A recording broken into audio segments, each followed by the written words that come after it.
ആവർത്തിച്ച് പറയണം, ഞങ്ങൾ കൂട്ടണമെന്നും തീരുമാനിച്ചിട്ടില്ല, കൂട്ടരുതെന്നും തീരുമാനിച്ചിട്ടില്ല. ഇത് ഞങ്ങൾ മന്ത്രിസഭാ സമിതി കൂടി ആലോചിച്ച് ഇതെല്ലാം വെച്ച് ഒരു തീരുമാനം കൈക്കൊള്ളും. പരമാവധി സ്റ്റുഡൻസിനെ സഹായിക്കാനുള്ള നടപടികളൊക്കെ ഈ ഗവൺമെന്റ് കൈക്കൊള്ളും. പ്രൈവറ്റിനേക്കാളും ഈ കാര്യത്തിൽ ഇന്ന് നഷ്ടം വരുന്നത് KSRTCക്കാണ്. പ്രൈവറ്റിനേക്കാൾ കൂടുതൽ ഒരു മാസം ഏകദേശം കൺസെഷൻ കാരണം ഒരു 80 കോടി രൂപയെങ്കിലും നഷ്ടം വരും. അത് ഞങ്ങളൊരു നഷ്ടമായിട്ട് കാണുന്നില്ല, മനസ്സിലായില്ലേ? 80 കോടിയെങ്കിലും നഷ്ടം KSRTCക്ക് വരുന്നുണ്ട്.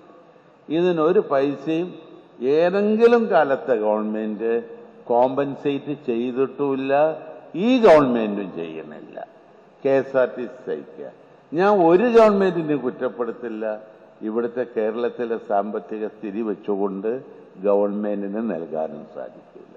6 മാസത്തിന് ബഹുമാനപ്പെട്ട മന്ത്രി ഇവിടെ സൂചിപ്പിച്ചതുപോലെ തന്നെ നമുക്ക് 6 മാസത്തിനുള്ളിൽ ഈ കമ്മിറ്റി കൂടത്തക്ക വിധത്തിലുള്ള ക്രമീകരണം ഉണ്ടാക്കാം. നമ്പർ 2,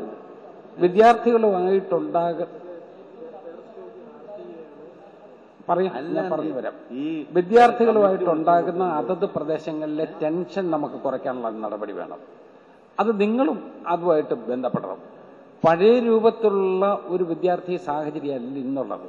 കാരണം നിങ്ങൾക്കെല്ലാവർക്കും അറിയാം, കുട്ടികളൊക്കെ ഒരു +2 ഒക്കെ കഴിഞ്ഞാൽ അവരുടെ വേറെ ഡൈവേർഷൻ വേറൊരു രൂപത്തിലാണ്. അത് അവരുടെ ഒരു ലൈഫിന്റെ ചേഞ്ച് തന്നെയായി സമയത്ത് വരിക. പഴയ ഞങ്ങളുടെ കാലത്ത് അങ്ങനെ ഉണ്ടായിരുന്നില്ല. അപ്പൊ അതുകൊണ്ട് നമുക്ക് അവർക്ക് പഠിക്കാനുള്ള സാഹചര്യം കൂടുതൽ ഉണ്ടാക്കത്തക്ക വിധത്തിൽ അതത് കാലത്തുണ്ടാകുന്ന അതത് പ്രദേശത്തുണ്ടാകുന്ന പ്രശ്നങ്ങൾ ചർച്ച ചെയ്ത് തീരത്തക്ക വിധത്തിലൊരു പ്രയോറിറ്റി കൊടുത്ത് അത് തീർക്കാനായിട്ട് നയിക്കാം. തീർച്ചയായിട്ടും ഈ രംഗത്ത് വിദ്യാർത്ഥികൾ നേരിടുന്ന പ്രശ്നങ്ങൾ അത് ബസ് ചാർജിന്റെ കാര്യത്തിൽ മാത്രമല്ല, മറ്റു പല കാര്യങ്ങളിൽ ഇതുപോലെയുള്ള ഒരു ചർച്ച നടത്തിയത് വഴി നിങ്ങളുടെ പ്രശ്നങ്ങൾ അവതരിപ്പിക്കാൻ, ഗവൺമെന്റിന് മുന്നിൽ അവതരിപ്പിക്കാൻ കഴിഞ്ഞു എന്നുള്ളതും ഒരു പ്രത്യേകതയാണ്, അതിനൊരു അവസരവുമാണ്.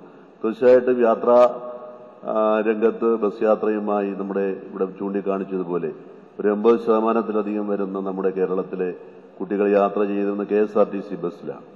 അപ്പോൾ അതും അതുപോലെ തന്നെ സ്വകാര്യ ബസ്സുകളിൽ ബസ് യാത്രയാണ് നടത്തുന്നത്, സ്കൂളുകളിൽ കോളേജുകളിൽ പഠിക്കാൻ പോകും.